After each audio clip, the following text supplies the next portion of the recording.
Doctor Gustavo Enrique Santander Danz está postulado al edicto de 10-2018. Tiene 55 años de edad, nacido el 15 de abril de 1964. Egresado de la Universidad Nacional de Asunción, doctor en Ciencias Jurídicas por la Universidad Nacional de Asunción, con la tesis doctoral Inmunidades Procesales, con la calificación distinguido. Ejerció la profesión por varios años. Fue juez de paz, juez de primera instancia, actualmente miembro del Tribunal de Apelaciones. Ejercicio de la docencia en la Universidad del Norte. Tiene disertaciones y exposiciones. Buen día, doctor Gustavo Santander. Tiene 10 minutos para referirse sobre los ejes temáticos. El funcionario Ignacio Cardoso estaría indicándole con la carpeta amarilla y la carpeta colorada a medida que transcurre el tiempo. Adelante. Gracias, señor presidente. Muy buenos días, honorables miembros del Consejo de la Magistratura. Muy buenos días, distinguidos miembros del Tribunal de Honor. En homenaje a la brevedad del tiempo establecido, voy a pasar a exponer directamente sobre los ejes temáticos establecidos. En primer lugar, en cuanto al rol del Poder Judicial en un Estado social de derecho. Después de la Segunda Guerra Mundial y con el surgimiento de los derechos fundamentales, la función judicial adquiere relevancia esencial para la consolidación y protección de los derechos humanos. Es decir, ya no solo dirime conflictos. Y eso se puede hacer un estudio comparativo entre las constituciones de 1870, la constitución de 1940, la constitución de 1967 con la actual, en el sentido de que dichas constituciones solo le dan al Poder Judicial la potestad de conocer y dirimir conflictos. Sin embargo, esta Constitución le da un rol fundamental, un rol esencial en la construcción del Estado de Derecho, cual es la de ser custodio de la Constitución Nacional. La interpreta, la cumple y la hace cumplir. Y por ende también custodio de los derechos, libertades y garantías individuales y colectivos establecidos en la Constitución. Es decir, el Poder Judicial es un contralor contra los abusos. Se funge como contralor de los abusos, de los poderes políticos, económicos y fácticos.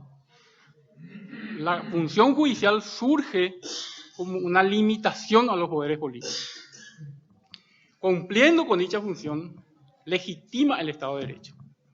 Es por eso que no puede haber democracia sin Estado de Derecho y no puede haber Estado de Derecho sin un poder judicial que sea garante de los derechos de los ciudadanos, que tutele efectivamente los derechos ciudadanos. Pero esto es la realidad, eso es en la teoría, en la práctica no es así. Los ciudadanos perciben de que el Poder Judicial es funcional a estos poderes. En más de 25 años de vigencia de esta Constitución, el Poder Judicial no puso freno a los poderes políticos, económicos y fácticos. Pero esto es una responsabilidad atribuible a todo el Poder Judicial, pero más a la Corte Suprema de Justicia, que es la cabeza de dicho poder. Pero la Corte no es una entelequia, es un órgano integrado por seres humanos, por hombres y mujeres que apenas asumen su función y se desentienden de dar señales a la sociedad de que efectivamente es custodio de la Constitución. Aquí vienen a prometer cumplir y hacer cumplir la Constitución, pero apenas asumen el cargo y se desentienden los casos políticos que afectan a la República. Que si se hubiera tratado en tiempo oportuno, hubiera traído dos consecuencias fundamentales para la sociedad. Uno, paz a la República, y dos, demostrar que efectivamente el Poder Judicial es custodio de la sociedad. Esta debilidad del sistema de justicia es aprovechada por los políticos, por la clase política para cometer abusos.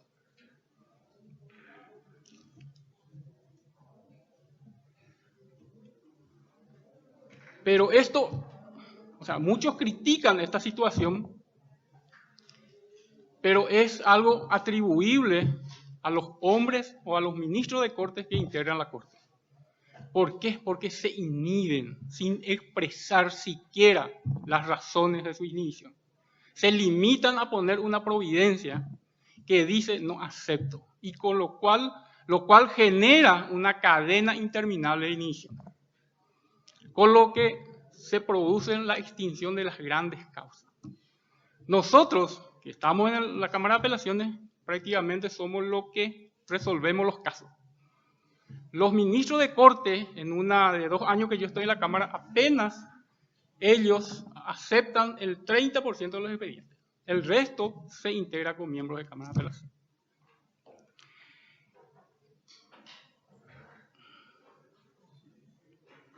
Entonces, tenemos un cuello de botella que se llama Corte Suprema de Justicia. Nadie puede inhibirse sin expresar las razones de su inhibición. Por lo menos hemos dado señales de que efectivamente podemos enfrentar esta situación cuando nosotros impugnamos a los ministros de Corte después de tantos años que nadie se animó a impugnar la inhibición de los ministros de Corte. Y hemos ganado algunas batallas. Hay algunos ministros que aceptan que efectivamente no pueden inhibirse sin exponer razones. Entonces, también tenemos que tener un poco de coraje para enfrentar esta situación.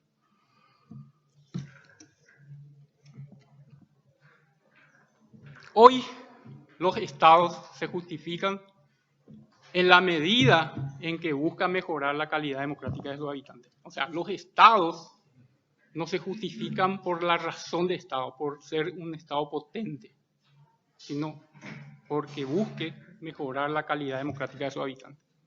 Y uno de los aspectos de la calidad democrática es tener un poder judicial independiente, libre, sin ataduras políticas, que motive a sus ciudadanos a recurrir a ella en busca de justicia. En síntesis, la función o el rol del Poder Judicial es ser garante del Estado de Derecho.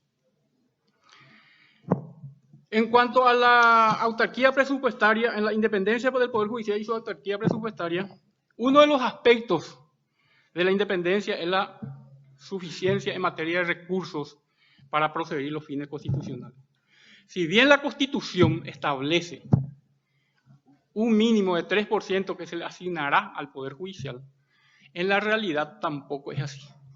Analizando el presupuesto general del 2018, al Poder Judicial solo se le asigna el 1,8%, que sumado al Tribunal Superior de Justicia Electoral, al Consejo de la Magistratura, al Jurado de Enjuiciamiento de Magistrados y al Ministerio Público, al Ministerio de la Defensa Pública, alcanza 3,8%. Pero tampoco el Poder Judicial hace un uso eficiente de sus recursos. Y le voy a dar un ejemplo o 2 ejemplos. Muchos juzgados y tribunales de apelación del país tienen apenas 5 o 6 expedientes por año. Manejan 5 o 6 expedientes por año. Sin embargo, los jueces civiles de la capital manejan de 8.000 a 12.000 expedientes por año. El Departamento Central, con una población de 2 millones y algo de habitantes, tiene una sola cámara de apelación en lo penal. Sin embargo, Asunción, que tiene un poco más de 500.000 habitantes, tiene 4 cámaras de apelación. Entonces, ¿cómo usamos los recursos que nos dan también? Tenemos que lavarnos la cara para pedir presupuesto. Tenemos que hacer una reingeniería de los recursos disponibles, tanto humanos como financieros. ¿Cómo es posible que no haya mora judicial cuando en el Departamento Central los jueces civiles manejan 5.000 expedientes por año? Entonces, mi propuesta concreta en cuanto a la mora judicial es: hay que ampliar el horario laboral para los funcionarios y establecer 2 turnos para los funcionarios, porque evidentemente no vamos a poder sacarle a todos los funcionarios a la calle, que actualmente son 12.000 funcionarios. ¿Qué hacemos con 12.000 funcionarios cuando es excesivo para el Poder Judicial? Entonces, el magistrado tiene que trabajar de 7 a 16 horas, pero con una buena paga. O sea, hay que pagarle bien al magistrado para que pueda también rendir en la medida que se espera de él. Segundo, hacer concurso público para los funcionarios. El Poder Judicial es el único poder del Estado que no hace concurso público para contratar funcionarios. Se contrata operadores políticos en muchas circunscripciones. Y esa es la verdad, aunque le duela a muchos y que la verdad duela, hay que decirlo. Se contratan operadores políticos para ser funcionarios, como una moneda de cambio para el presupuesto del Poder Judicial. Entonces, ¿cómo no va a repercutir en la calidad de justicia si tenemos funcionarios deficientemente preparados?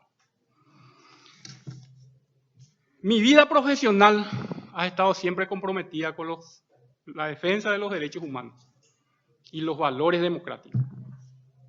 Mis resoluciones como juez y mis actuaciones en el ámbito gremial son una muestra de ello, un testimonio de ello. Desde la Corte Suprema de Justicia iniciaré una política de defensa eficaz de los derechos humanos, pero no solo en el discurso, sino con acciones directas vinculadas a paliar en gran medida la dramática situación carcelaria por el abuso de la prisión preventiva y por la falta de liderazgo de la Corte para revertir esta situación. Yo, desde el 2002, que fui juez de liquidación y sentencia, manejé por lo menos causas que afectan a bancarios, en donde se le condenó a todo, a 40 bancarios aproximadamente, cuyo monto defraudado alcanzaba 100 millones de dólares más o menos. Lo que le puedo asegurar que ninguna de esas sentencias fueron confirmadas ni tampoco fueron anuladas. Se perdió en la extinción. Por eso digo que el Poder Judicial debe poner freno a los poderes económicos y políticos. Muchas gracias, señor. Muchas gracias, doctor. Tienen la palabra los miembros del Tribunal de Honor.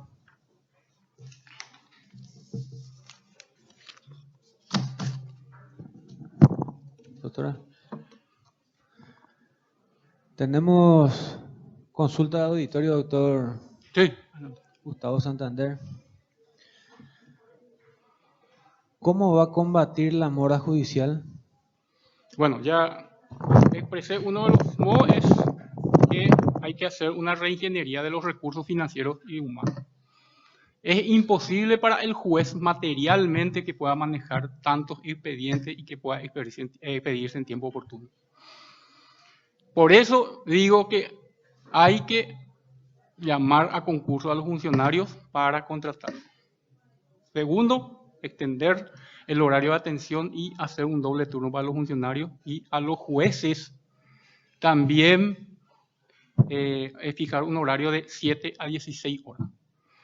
Los jueces no pueden dedicarse a otra actividad que no sea estrictamente la jurisdiccional. Yo no entiendo cómo es posible que un órgano del Estado pueda decir que es igual sentarse en el escritorio como decano y dar clase. Evidentemente no es igual. Entonces, estas interpretaciones son lo que hacen de que el Poder Judicial pierda legitimidad de sus actuaciones. Adelante. Muchas gracias, doctor. La siguiente consulta. ¿Qué propuestas tiene para combatir las famosas chicanas judiciales? Bueno, yo hace 24 años estoy en el Poder Judicial. Como juez, pasé 8 años en Areguá, 15 años como juez de sentencia y hace 2 años como miembro de Cámara de Apelación. La chicana que se habla en el Poder Judicial es de quienes pueden, no de lo que quieren. Los abogados que tienen contactos políticos o contacto en la Corte son los que hacen la chicana.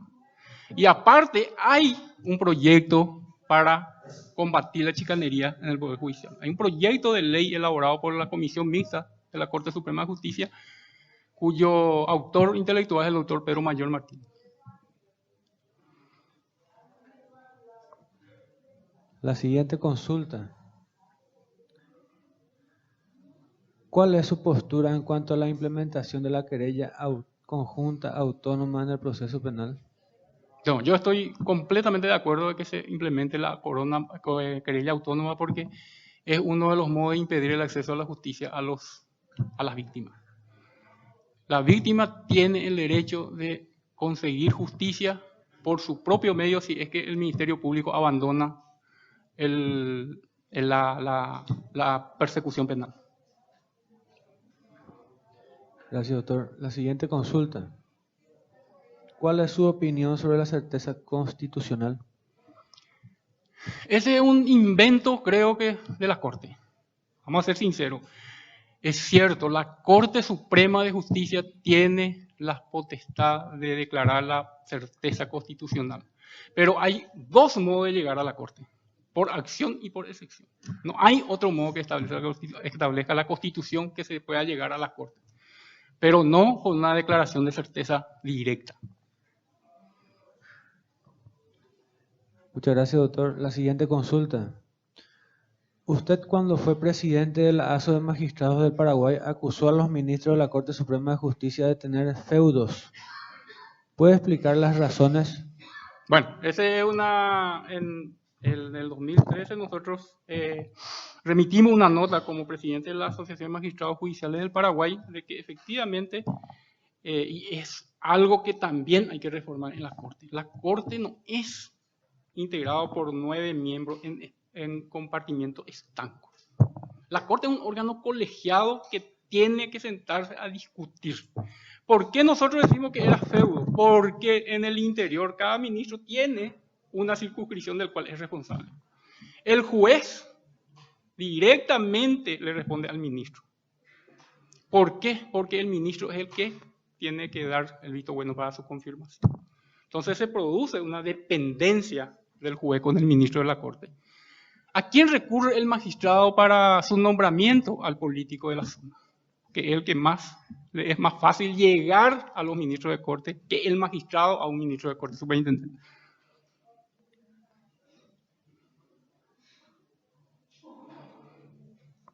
Muchas gracias, doctor. Tienen la palabra los miembros del Consejo de la Magistratura. Doctor Adrián Salas. Buen día, doctor Santander. Gracias. Se habla mucho del delito del prevaricato. Sabemos que el concepto, por lo menos, es la utilización arbitraria por parte de la autoridad o del juez a sabiendas de la mala aplicación de la norma en perjuicio de una persona. Y que yo sepa, por lo menos, no se aplica, no hay condenas, por lo menos en nuestro medio. ¿Qué podés decirnos al respecto de llegar a la Corte? ¿Qué se puede hacer al respecto?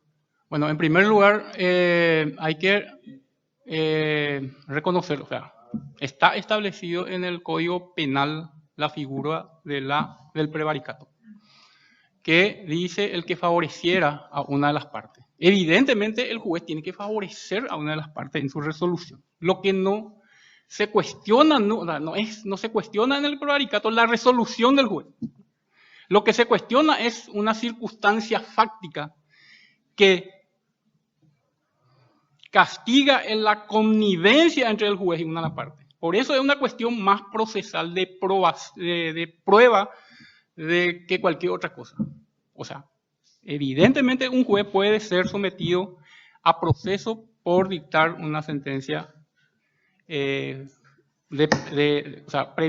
prevaricando, pero no es la resolución lo que se castiga, porque evidentemente le va a favorecer a una de las partes sin una circunstancia fáctica probada de que efectivamente estuvo en connivencia con una de las partes, que se puede probar por medio de los textos o llamadas telefónicas. Pero eso es lo que el Código Penal castiga. Muchas gracias, doctor. Tiene la palabra el doctor Cristian Kriskovich. Buen día, doctor Santander. Brevemente, ¿qué medidas tomarías para transparentar institucionalmente la Corte Suprema de Justicia? Bueno, yo estoy en el ámbito penal. Una de las medidas que hay que implementar urgentemente es la oralidad del proceso penal en la Cámara y en la Corte Suprema de Justicia. Un ministro de Corte tiene que tener la suficiente capacidad intelectual y moral de explicar sus resoluciones ante la gente. Yo estuve 15 años en el Tribunal de Sentencia de la Capital explicando sentencias. Es cierto, no es muy cómodo para el juez y mucho para un ministro de Corte salir a explicar su resolución. Pero es la única forma de evitar esa filtración de información entre el funcionario y la sentencia que finalmente va a salir. Porque en el proceso penal se tiene que deliberar y se tiene que explicar al público cuál es la resolución de un juicio. Muchas gracias, doctor. Tiene la palabra el doctor Carlos Cabrera. Gracias, presidente. Buenos días, doctor. Bueno, En su relato que estuvo explicando con respecto a esos feudos de las circunscripciones judiciales donde ejercen miembros de corte la superintendencia, ¿cuál es su criterio o cuál es su propuesta para que las circunscripciones judiciales se puedan manejar mejor, ya que aparentemente este sistema de superintendencia está generando ese diagnóstico que usted dio, doctor? porque por lo que dije, la Corte Suprema es un órgano colegiado. La superintendencia se implementó para cuestiones administrativas a fin de evitar de que el magistrado, tenga algunas necesidades básicas sobre insumo, pueda recurrir a asunción. Pero esto, lastimosamente, provocó de que efectivamente un ministro de la circunscripción se adueñe de esa circunscripción. Que los magistrados, los fiscales, le deban el cargo a estos ministros. La solución a esto es que evitar nombrar ministros superintendentes y que la Corte resuelva todos los casos planteados en audiencias orales. Hay que reivindicar la oralidad y la audiencia pública. Es la única forma de combatir la corrupción. Nosotros en la Cámara de Apelación hace poco convocamos en una audiencia pública a un abogado que recusó a una jueza y dijo que quería probar esa recusación por medio de testigos. Le convocamos, vinieron los abogados, pero los testigos no aparecieron, porque no se animan en una audiencia a sostener mentiras. La única forma de mejorar el poder judicial es a través de audiencias públicas que sean no solamente de juzgado, sino de Tribunal de Apelación y la Corte Suprema de Justicia. Uno no se tiene que comprometer a ser ministro de Corte si no se anima a dar la cara por medio de una resolución. Sobre su respuesta, doctor, muchos postulantes han expresado aquí que el Poder Judicial tiene que abocarse a una descentralización. Sin embargo, cuando estamos escuchando su exposición, daría la impresión de que estos superintendentes de la Corte que usted pide que se elimine generaría una centralización nuevamente en el manejo, vamos a decir, de las superintendencias de las circunscripciones judiciales. ¿Cuál es su política al respecto, doctor? Yo lo que entiendo, doctor, es que lo que se tiene que es desconcentrar, no descentralizar. O sea, la descentralización significa la delegación de poderes por parte del Estado. La desconcentración es llevar órganos administrativos, descomprimir los órganos administrativos a fin de que, un juez de San Pedro no tenga que venir a buscar aquí insumos, sino directamente pueda tenerlo en su circunscripción.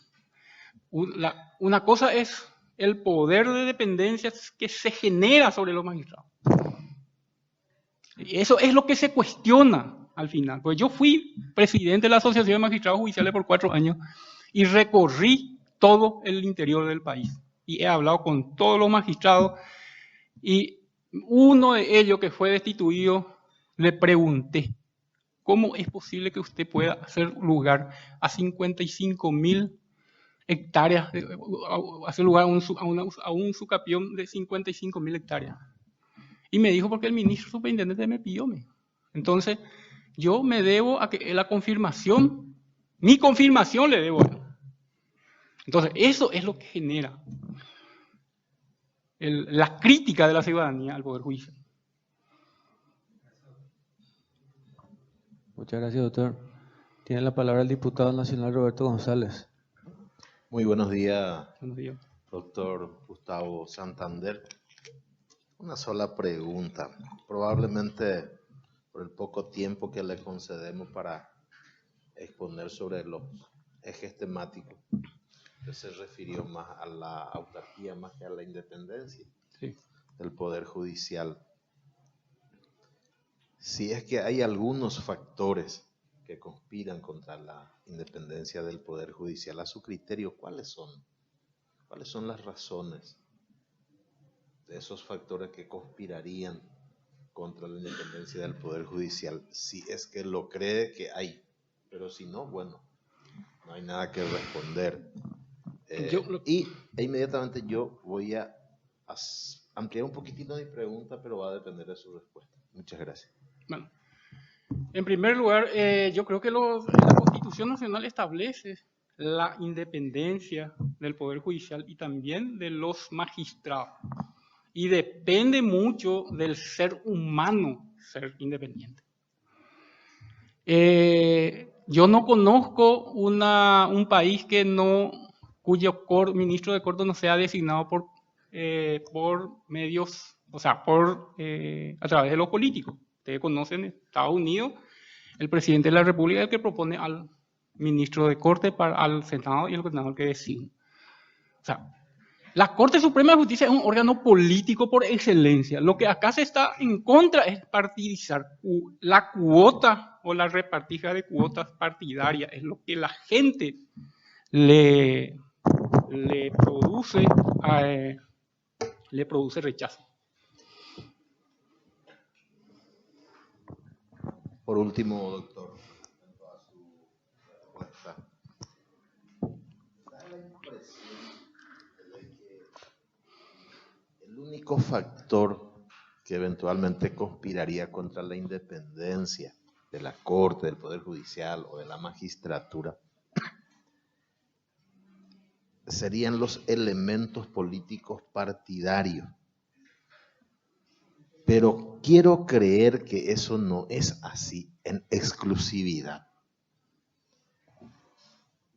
Las corporaciones económicas influyen una presión terrible que puede torcer y de hecho tuerce a veces la vara de la justicia. ¿Acaso las corporaciones mediáticas?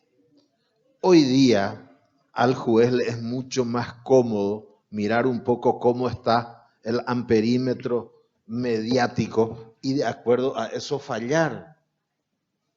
Entonces son varios factores que realmente, y hoy yo temo de que el factor que más influye a la hora de decidir cuestiones muy relevantes son las corporaciones, los dispositivos mediáticos.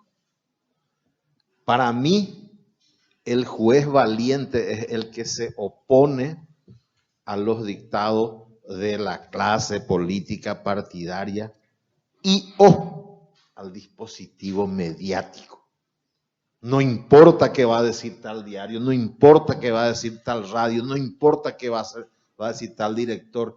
Este es mi sentido y mi criterio jurídico y estoy en condiciones de defender cualquier parte.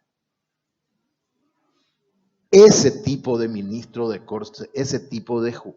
Y cuando alguien es íntegro, a veces hasta los medios comienzan a dudar, ¿le publico o no a la doctora Calvo? Porque esta sí es una señora muy íntegra y jamás se prestó a nada. Y probablemente mi tapa de diario no le va a dañar, le va a dañar a mi diario cuando le quiera tocar a la magistrada o al magistrado que se le conoce íntegro. Ha pasado por nuestra corte hombres íntegros. Siempre pongo como un ejemplo, no es el único. Jerónimo Irala Burgos. Cuando Jerónimo Irala te firmaba una sentencia, no había forma. Perdía credibilidad el medio cuando quería criticarle. Nada más, doctor. Yo creo que más vale como un comentario. Sí, doctor. No, yo le dije por eso porque hay factores políticos, o sea, el Poder Judicial debe poner freno a los factores políticos, económicos y fácticos. Uno de los poderes fácticos que hoy en día también está... tiene gran poder en el Paraguay, es el narcotráfico. Es un poder fáctico, categórico. Muchas gracias, doctor. Con esto damos por terminada su Gracias. exposición. Gracias. Gracias, doctor.